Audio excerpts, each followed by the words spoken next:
Hello, New York Giants fans, and welcome to a new edition of the Valentine's Views podcast here on Big Blue View Radio, part of your SB Nation family of podcasts.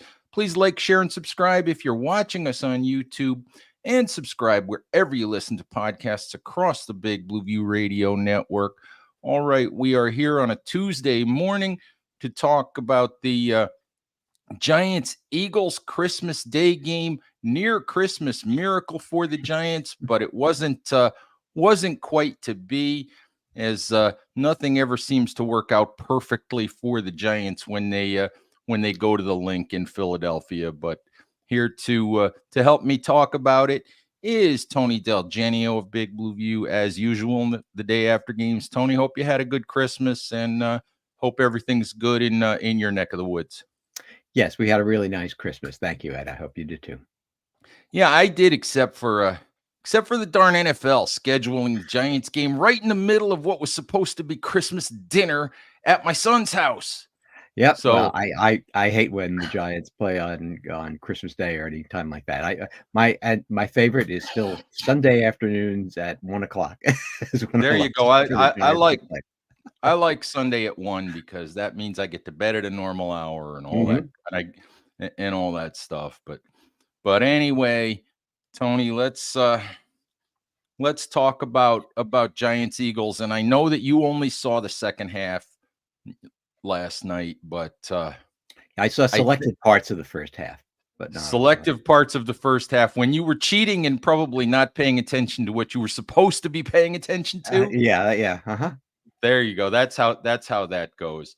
But I think, Tony, and I've written this at Big Blue View, I think we saw the end of DeVito-mania on Monday.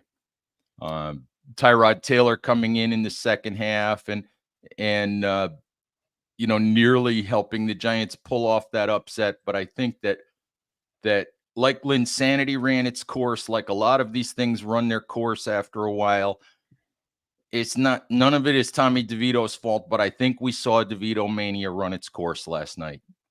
Yeah, I think obviously it's a natural response from a football fan to want to see good quarterback play from their team because the way the NFL has evolved. I mean, this is not the NFL of my childhood when you could have kind of mediocre or okay quarterbacks still lead otherwise very good teams to championships. I mean, that used to happen sometimes when I was a kid.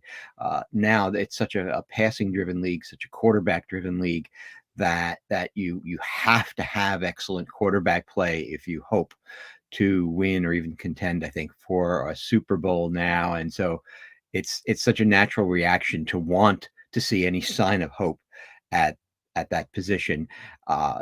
Obviously you have to temper your enthusiasm because that the person you're looking at was an undrafted free agent, and you can get excited when you see people like Brock Purdy, who might very well have been an undrafted free agent, just missed being an undrafted free agent, and he all of a sudden seemed to come out of nowhere to become a great quarterback.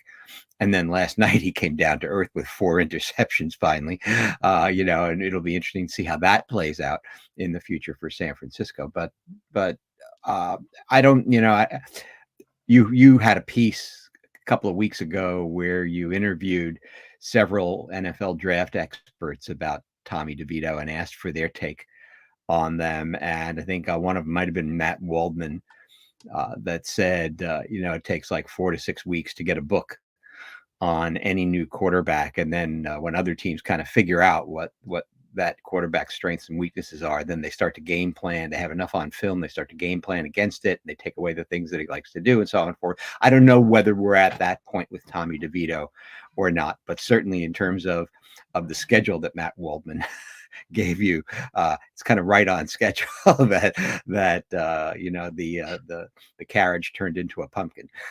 Yeah, absolutely. And you had to ride DeVito during the winning streak. You had to. And then you lose last week to New Orleans and you only score 6 points. And he had to start last week, I think, coming off the winning streak.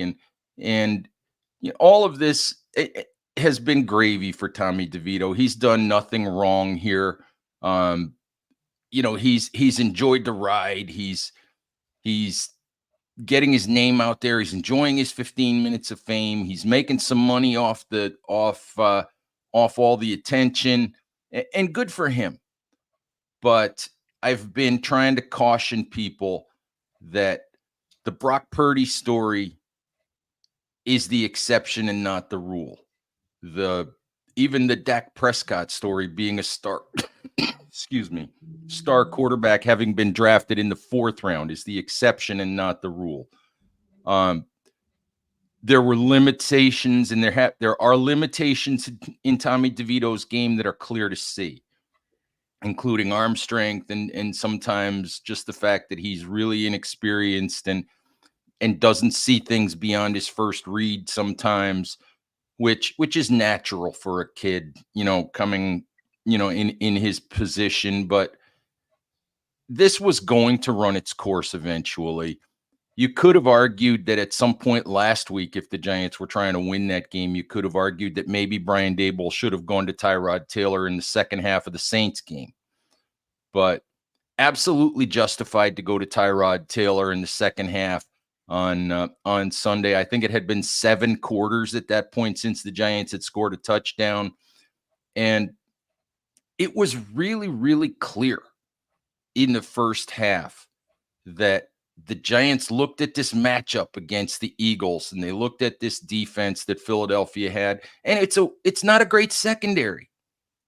And it wasn't a Jets game where they wouldn't let DeVito throw the ball at all. But every pass was a wide receiver screen or, something 2 yards down the field, or the deepest passes they threw were pretty much quick slants. And I think the number that the Fox broadcast mentioned was that his longest pass, from the line of scrimmage was 9 yards. His average depth of target was 1.3 yards on 16 throws. They had no faith in DeVito to attack what is really a weak Philadelphia secondary. And I think that showed you that he may be part of the roster going forward. He's made himself some money. I think he's made himself a career for the next few years. But I think that showed you that the Giants clearly don't see him as a QB1. Yeah, and just to mention one thing that you left out, he had Aaron Judge buy him dinner. So I mean, this is true. I mean, that's a thrill for a lifetime to think that Aaron Judge would recognize you and buy you. And he was surprised, right, that Judge even recognized who he was.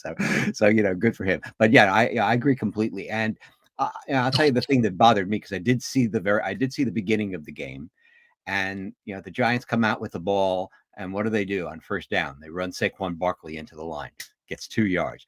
And what do they do on second down? They run Saquon Barkley into the line again. And I think they got maybe nothing or 1 yard on that. I can't remember, but they had, or maybe lost a yard or something like that. And they wound up having 3rd and 9, incomplete pass, punt. And so I think that, I don't understand that play calling to begin with. If you actually think the guy should start, then you got to have him kind of try something, even if it is just these less than 9 yard passes. But why you just run Saquon Barkley into the line twice in a row to begin the game, when, as you say, the Eagles secondary has been very suspect this year, and with Darius Slay out, even more suspect now than it was. To me, that I think probably every Giants fan looked at that and said, "Oh, is this the Jets game all over again?" You really scratch your head, and I think that I'll say something, and maybe to just one larger point, that I think maybe a lot of Giants fans are scratching their head at the play calling this year, because I'm trying to understand what the philosophy actually is, and then how you are implementing the philosophy within a game. And so if you think DeVito should have started again yesterday, then you have to give him some opportunities to pass. You can't just run the whole game against the Eagles defensive line and expect to win. And so if you're afraid to let him pass, then why are you starting him in the first place when you could have started Taylor. And if you are going to let him do it, then put him in a position, I think, to make some play. So I'm not sure I get how the play calling actually goes with the choice to start him in the first place. But back to the larger point, I think I don't want to say that his 15 minutes of fame are over. He's obviously, he obviously has some potential. Okay, I mean, he does some things well. He navigates the pocket pretty well when he's under pressure. He's we saw in previous games that he's not afraid to throw the ball, but it also seems pretty clear now that he can be fooled by defenses or confused, maybe that's a better word, by defenses, and not be able to figure out where he should be throwing the ball. And you have to think that that's par for the course for someone with as little NFL experience as he had. So you don't want to give up on him, but at the same time, you don't want to anoint him next year's starting quarterback for the Giants either. No, but like I said, you read into the way that the coaching staff treats a player, treats a quarterback, treats any player. And I think the Giants are telegraphing that they don't think Tommy DeVito is a QB1. And that's not Tommy DeVito's fault. He is what he is. He's played way more football this year than anybody thought he should have, than anybody thought he would. He's played way more than he probably should have. It's been a great ride for DeVito. But your other point, Tony, about the play calling, I wrote a couple of weeks ago, I wrote something about decisions that the Giants have made this year. And there's been a lot about this year that I haven't understood.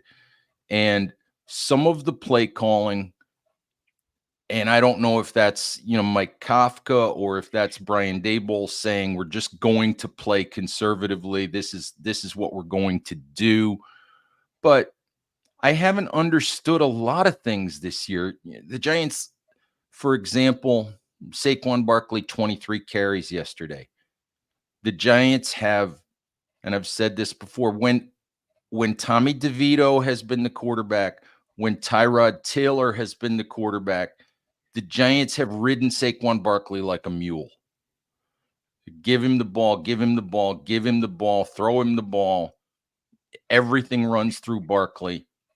When Daniel Jones has been the quarterback this year, the Giants largely ignored Barkley and told Jones to go win games. And somewhere in there has to be a happy medium, and I don't get it. I don't get a lot of things that the Giants have done this year, and that's not to say that Brian Daboll isn't a good head coach, that Joe Shane's not a good general manager. It's just been kind of head scratching in the way that they've gone about a lot of things this year, and hopefully, upon some self-reflection, Brian Daboll, Joe Shane, they look at those things and they say, we have some culpability for the way that this season went. Yeah, and the thing that makes me scratch my head about it is that I thought that last year, I mean, even though they rode Barkley hard last year, and they had to, especially at the beginning, and then that changed over the course of the season as Jones started to come forward and take more of a leadership role. But they had such inventive play designs last year, and I just don't see as much of that this year. I see it occasionally. I thought, I mean, if you want to look at at the peak of DeVito-mania, the peak of DeVito-mania was that last drive against Green Bay when they were near midfield, and the Giants had that sail concept with Wan'Dale Robinson, the middle guy coming free. Then he hit him, and then Wan'Dale had a really nice gain to get them into field goal position. So that's a really nice play call that put defensive backs into conflict, and the one defensive back I think wasn't quite sure where he should be going, and where he should be exerting leverage, and so on and so forth. And I don't see a lot of the crossing patterns, the rub routes, the things like that I thought we saw a lot of last year. I mean, there was one play when they actually showed the receivers going downfield, and it looked like four guys running sticks and curls, and I'm thinking to myself, wait a minute, is Jason Garrett on the sidelines or or what? Yeah, how do they expect these guys to get open? So I'm and again, I'm not an expert on offensive play calling, so I'm in no position to criticize. But as a fan, I'm having trouble understanding what their thinking is when they go into games as to how they think they're going to win at least in some of these games, and not all of them. Again, I thought the Green Bay game, I thought they did kind of a nice job. The New England game, I thought they did a decent job too. Uh, but this game last night, I was just, I don't know. I didn't know what to think about how they operated that entire first half. And again, I didn't see it all, and so I might be missing some things, but that was the impression from when I was watching.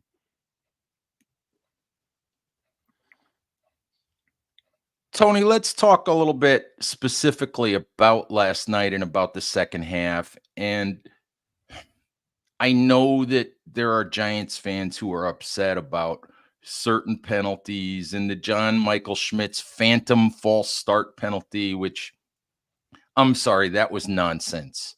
And whatever other calls you want to complain about, I know there were people complaining that the Eagles knocked Daniel Bellinger out of the end zone on the last play.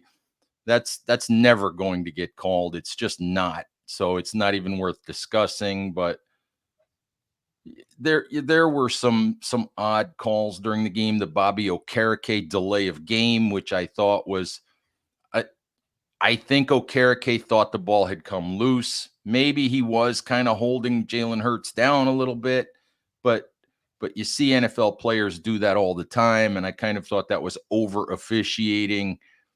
But the officials didn't lose this game for the Giants. The Eagles are better than the Giants, but the Giants had opportunities here. They missed some plays. Tyrod Taylor took over for Tommy DeVito in the second half. He played with energy. He used his legs. He made a couple of big throws, but Tyrod also missed two big throws on, I think, third down to Saquon Barkley and a third down to Darren Waller. Plays that had to be completed, plays that a winning top NFL quarterback is going to make those plays, has to make those plays. And there are other plays in the game as well, and that just didn't get made. The game was there to be won, and the Giants they didn't have enough to be able to take it.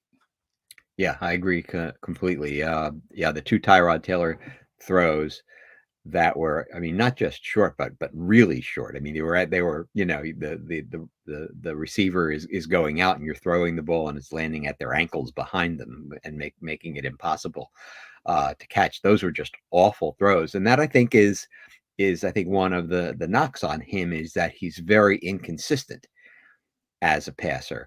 He obviously has some arm strength. The touchdown pass to Darius Slayton was a beautiful pass, and I think I saw on Twitter Dan Schneier, who does a podcast with Nick Filato every week, looking at Giants games, and I think he said that's the first time I think I've seen a Giants quarterback hit a receiver on a deep ball in stride so that he could continue on for the touchdown after catching the ball since maybe 2019 or something like that. And that's true. And this was true, even when DeVito was completing long passes in his first couple of starts for the Giants. Yeah. Still, the receivers had to slow down to get the ball. And this is something that Daniel Jones has been criticized for too, not getting the ball out in front of the receiver enough so that the receiver can catch the ball in stride. So Tyrod's pass to Darius Slayton for the touchdown was just I'd say an almost perfect pass, because he made it possible for him to make the easy catch in stride and then make use of the couple of yards he had gotten on the defensive back. But then Taylor will do these other things, like missed passes and he was pressured. I get it, but still, a veteran quarterback like that, you're supposed to be able to get that ball out and make passes. And this is something I think that will always, I think, aggravate people about Taylor is that he's just not going to make some of the passes that he should make, and that's one of the reasons I think that he hasn't. He's good enough to have stuck around for a really long career. He even took Buffalo to the playoffs, but there's a reason why he hasn't been a starting quarterback for many of those years, and I think you saw some of that last night with him. Yeah, I would agree. He showed us why he's basically been a career backup. I mean, he did a lot of good things. He throws a tremendous deep ball. I've seen it in training camp 2 years in a row. He throws a fantastic deep ball, and he runs and he moves and he plays with energy and he can do a lot of things, but it's not there on a down to down basis. And I think that's the downfall. Um, Tony, was there anything else as you watched the second half that really stuck out to you? If we kind of get off the quarterback train a little bit. Well, I think my other impressions of the game from that and part of the first half that I saw is that Darren Waller has to catch the ball a little bit a little bit better, and I think that was frustrating to see him drop a couple of okay, so he He dropped dropped the he one. He he dropped dropped he the one. dropped he dropped the one that he was behind. I think it was Bradbury that he was behind, and it Yeah, looked like that he could have gone and scored on that play if he catches that ball, and that was pretty frustrating. Um, and then the other thing, that's right. The other thing that he did was he made that big catch on the last drive when they were trying to get in. And then I don't know what happened to him after he caught the ball and went to the ground. I don't know whether he was momentarily stunned or he forgot that there was less than a minute left, but he's laying there on the ground instead of jumping right up and going back to the huddle. And teammates are coming around, pulling him up. Come on, we got to run another play. And I then it took the Giants like 17 seconds to get another play off, I think. I know that he was I know he got banged up in some way on that play, Tony, but you have to make some sort of an effort to get up, get off the field, get out of the game, and Yeah. get someone else in, because really what that did, when I look at that, taking so much time. I mean, think it was Darius Slayton and Daniel Bellinger trying to drag him up and get him either off the field or back to the huddle. What you really did there in that instance, and I was confused by the whole thing just like you were, but what you really did there was you probably took a play away from the Giants at that point. Instead of being able to get to the huddle with and get that, and get the spike with 10 seconds left, you got the spike with 3 seconds left. So you get one shot at it instead of two shots at it. Yeah. And that, I don't know if that was lack of awareness by Waller or if he was just hurt and felt like he couldn't get up, because you could tell he wasn't right when he finally did get back to the line of scrimmage. And I hate to criticize a guy when he's injured, but still, in the situation, I would have thought that he would have made some sort of an effort to at least to get himself out of the game, or Yeah. or something. And it was confusing. Yeah, and I think it's part of this larger overall impression that I get from watching this year's Giants is that they're so inefficient. They look confused a lot of times on the field, and I watch them sometimes and I say, boy, whatever they did in training camp this year, I think they better go back to what they did in training camp the previous year, because there's just something about this team that things never just looked like things were in sync for much of the season. And I think that's my last going to be my lasting impression of this team is that rarely did I see them kind of put together a team effort that really just like looked kind of crisp and sharp from start to finish this year. Yeah, absolutely. And as I said earlier, I wrote a few weeks ago about things that confused me, and 90-man roster construction, some of the way that training camp and the preseason were run, a lot of the decisions that have been made, a lot of confusing things. This just hasn't been the kind of year that you would have hoped it would have been. As the Giants tried to build on last year, that just didn't happen. One thing though that you can see is, and not everyone played well on Monday, but you can see there are some players with ability. There are some players to go forward with. There are some guys, especially on the defensive side of the ball, but even at the receiver position, you may not have a true number one, but you have some players there. You Wan'Dale Robinson, Darius Slayton, Jalen Hyatt disappeared again on Monday, but I still think there's a place for Jalen Hyatt. I think we're seeing more and more with Jalen Hyatt that maybe he's not going to be a number one guy, but he'll be a player. He'll get better. He'll make plays, and I don't.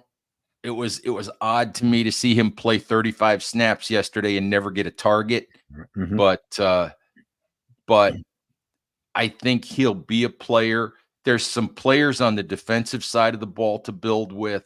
So there are pieces. The Giants just need more pieces. It's a big offseason coming up for the Giants. They're going to have a high draft pick. They're going to have, I think, 4 picks in the top 100. And that's big. And they'll have a little bit of money to spend in free agency, and it's going to be big for them to have it's a key off season for them coming up. Yeah, and yeah, I noticed that also about Jalen Hyatt yesterday. As you say, 35 snaps and not a single target. And I guess my question is, and this is maybe someone who watches the All 22 can answer it. Uh, was he just never open, or was he open several times and wasn't being seen by the quarterback? What was going on with him? And just to you talk about the pieces you mentioned. You mentioned Darius Slayton.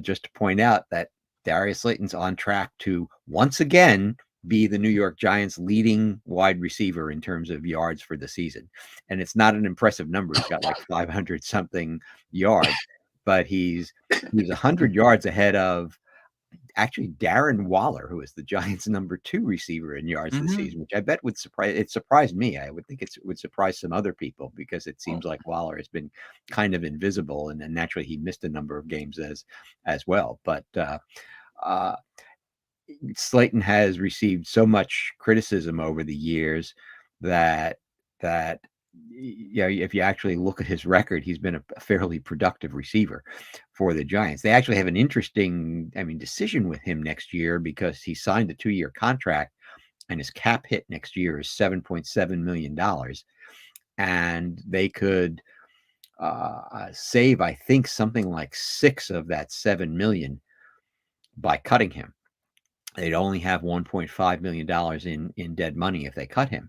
Yet, do you really want to cut someone like that who kind of year in and year out turns out to be your most productive receiver? Yes, he drops balls sometimes, but he's been a pretty good receiver for the Giants. And so you, you get, I get the feeling that they definitely need to add a receiver, someone who's going to be the type of guy that's just open a lot and can target those intermediate routes that they don't complete enough passes about. But yet they do have some pieces, as you say, and on defense, I think they have even more pieces. I think they're still a couple of pieces away on defense too. I think obviously they need help on the defensive line, both the interior and out on the edge, because uh, yesterday was another game where you saw absolutely nothing coming off either edge position, and you saw a lot of runs up the middle, gashing the defense. Although I kind of expected that with the Eagles because of the quality of their offensive line and how they love to run that way against the Giants. The one good thing I'll mention about last night's game that we haven't talked about yet is that finally the Giants broke the Boston Scott curse. He not only didn't score against them, but he had a crucial fumble when Isaiah Simmons blocked his man right into him. So yes, I mean that is a consolation prize, Tony, yeah, but it is a very nice consolation prize. One carry for 3 yards and a fumble that led to a Giants touchdown. So you're right. The DeVito-mania may have ended, but the curse of Boston Scott also took a big hit last night as well. So Meanwhile, the other that thing was you can a good thing. say about the game from a Giants fan standpoint is that the Eagles just they do not look anything like last year's team. I mean, it's amazing how out of sorts they are. Yeah, I wrote it, last night. They don't it all is not well in Philly. It's apparent that things are amiss there, and it's hard for me to put my finger on, but you could see the unease in the stands. You could see the unease on the sidelines with the Eagles as the game got close. I mean, that's a game, 20-3 at the half. That's a game that the Eagles team of a year ago would not have allowed the Giants back into that game. But they basically handed the Giants 14 points in the third quarter, 15 points because they made the 2-point conversion. But they allowed the Giants back into that game. Giants make a couple plays that were there for them to make, and they win that game. I don't know what it is with the Eagles. I don't know if, I talked to John Stolness of Bleeding Green Nation's Eye on the Enemy podcast last week, and we talked about this a little bit. We talked about the fact that they have 2 new coordinators. There's been some personnel change on the defensive side. I don't know exactly what it is, but they're not the Eagles of a year ago. Yeah, and I think they're especially susceptible in the pass game. Their defensive backfield, I think, is just not what it's been for the last few years.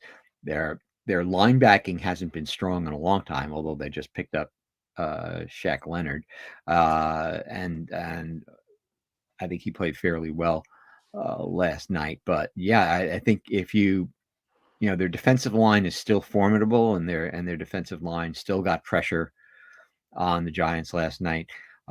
Giants, of course, still managed to let Hassan Reddick have a free path to the quarterback, I think, on 2 different plays last night. That's another thing. I threw my arms up. It's like, how come you can't get everybody with a man up? And so the Giants still do stuff like that. But yeah, the Eagles definitely do not look like a team that is winning a Super Bowl this year. Although I guess you never know. I mean, things can change so much from week to week in the NFL. And until last night, it looked like nobody was going to stop the San Francisco 49ers. And then Baltimore said, well, you may want to hold your thought on that for a little while. Now they look like an unstoppable team. So then again, the NFL is very unpredictable. You never know what's going to happen. The Kansas City Swifts don't look like a team that's going back to the Super Bowl either. No, and Patrick Mahomes looks very frustrated, as does Travis Kelce and everyone else. Yeah. Well, when you enter the season trying to tell people that Kadarius Toney is your number 1 receiver and trying to build a wide receiver core around Kadarius Toney, you kind of get what you deserve. Yeah. And that is the biggest thing with Kansas City that's coming home to roost is they don't have any wide receivers. They don't have anybody to take any pressure off Travis Kelce. And so Travis Kelce gets bracketed everywhere he goes. and the Chiefs just don't have any players that can take advantage of all of that single coverage.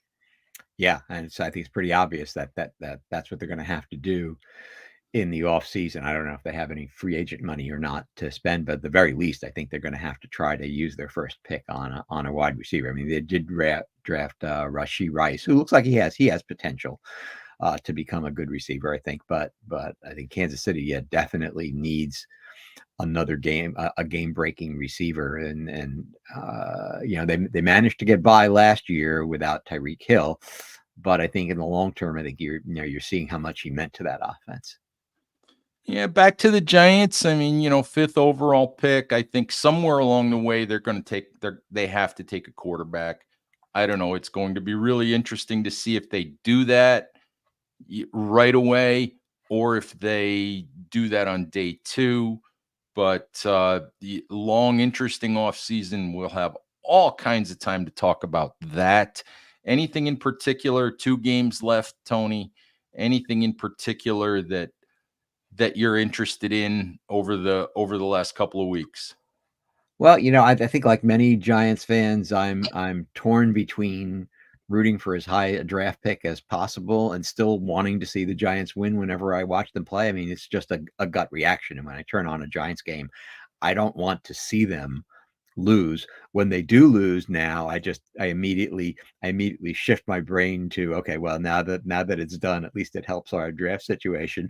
And and there's that consolation prize. But you still want to see them do well against the Rams, and in the final game of the season, you always want to see them beat the Eagles. I don't think I will ever be able to root for the Giants not to beat the Eagles. And so I'd like to see them, getting their act together a little bit. I think it's got to be pretty clear now that Tyrod Taylor starts the last 2 games, but I guess I could be wrong about that. I don't know, but yeah.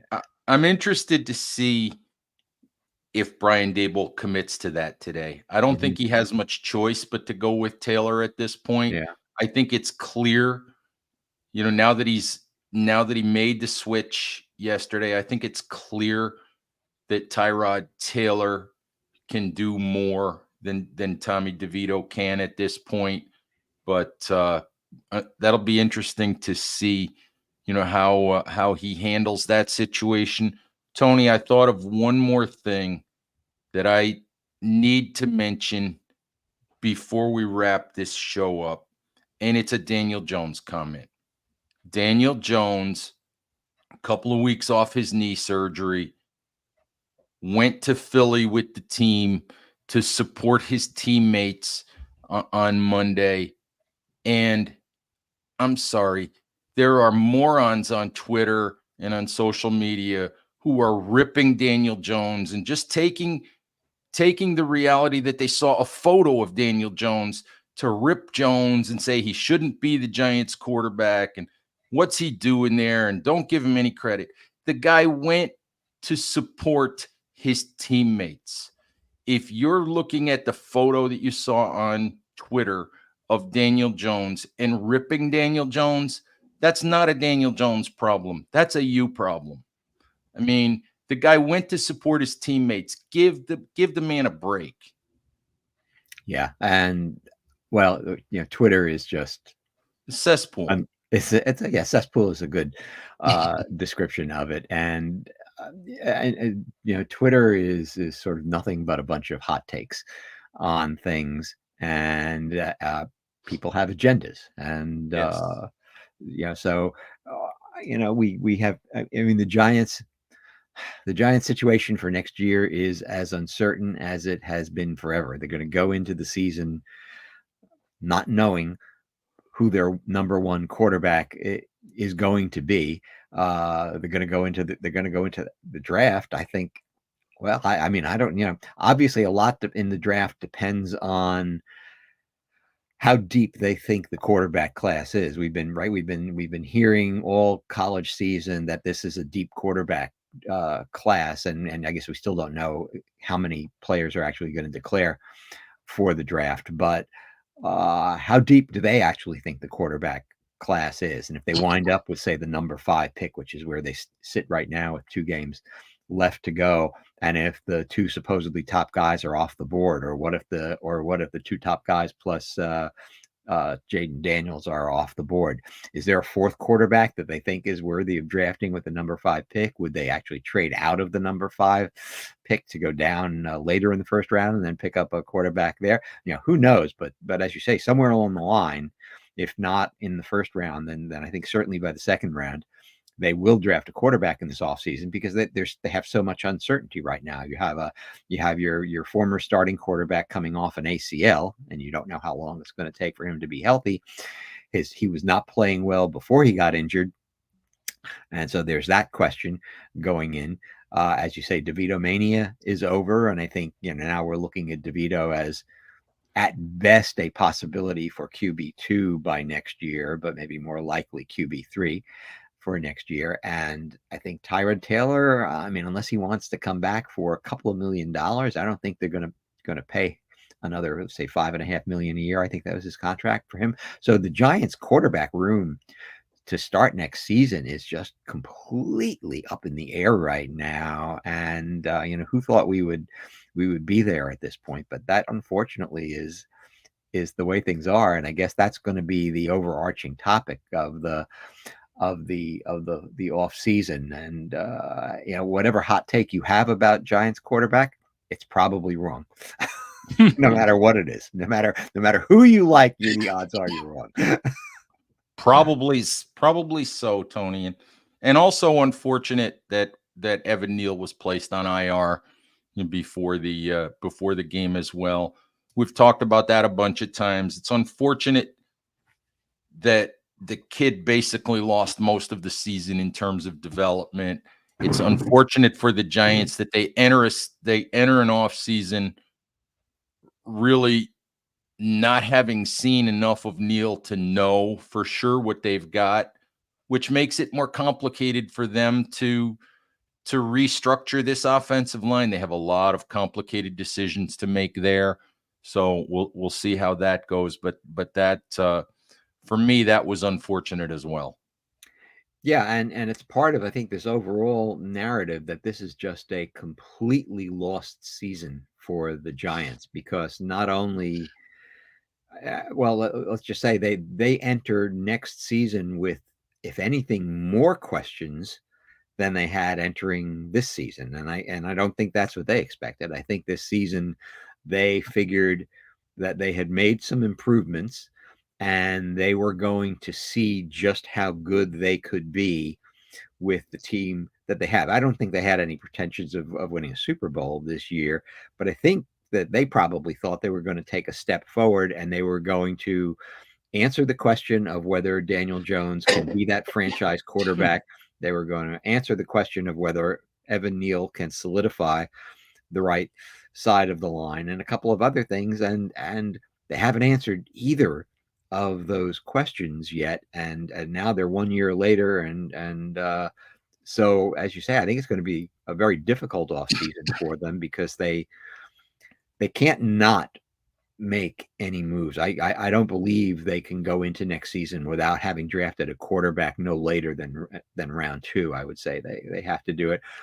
I feel that they can't go into next season without having another right tackle on the roster, whether it's through the draft or somehow you can get one in free agency. I'm not saying you do that with the number 5 pick, but I think maybe by day 2 you've got to do that as well. And I bet they didn't think they were going to have to do that a year ago. I'm sure they hoped they weren't going to have to do that, but you're absolutely right. It's a difficult, critical offseason. Joe Shane and Brian Dable are going to be back, this for a third year, but they're not going to get forever. They're not going to get forever to turn this around. John Mara, Steve Tisch want to have patience. They haven't had patience with the last handful of head coaches that they've had. They need to have some patience. But as I said, these guys are not going to get forever. So they need to have a good offseason. and they need to get some answers to some of these questions and show some progress in year 3. Yeah, and I'm all for continuity in the coaching staff. I mean, I think there are enough teams out there that have stuck with head coaches for a while and given them a chance to turn things around. That the idea of switching coaches every couple of years, I think, it's just not a good thing for a team. And there are coaches who get a chance to work through adversity. I mean, you look at Pete Carroll in Seattle, right? And the last few years, Pete Carroll looked like a dinosaur, right? He was no longer getting the best out of Russell Wilson. The Seahawks that had been such a dominant team in the mid-decade, the middle of the past decade, looked like their time had run its course. Carroll looked like he just was not the right guy to continue. And what's he done? Like in the last 2 seasons, he's revived that franchise, again. And I think there's something to be said for. And Pete Carroll, by the way, was a head coach who more or less failed at previous stops. He was in New York for a little while, and he didn't do well there. He finally got to Seattle and managed to build a great team. And so I think there's something to be said for continuity in head coaching, unless the coach is doing things to embarrass the team. But if they're if they're just dealing with unfortunate injuries and some wrong choices for the roster, well, that's the NFL. There are a lot of wrong choices for rosters right now, and I think you're better off giving a coaching staff, at least the head coach and the general manager, I should say, you're better off giving them a few years to get things done. I don't know what that number is. Maybe it's not longer than 5, but I'm sure that it's longer than 2. Absolutely. All right, Tony, we'll have a long off season to talk about a lot of those issues. 2 more Giants games to go. So I think we'll wrap it up at this point. Giants fans, thank you as always for listening. Please stay safe out there. Take care of each other, and we'll talk to you soon. Bye-bye.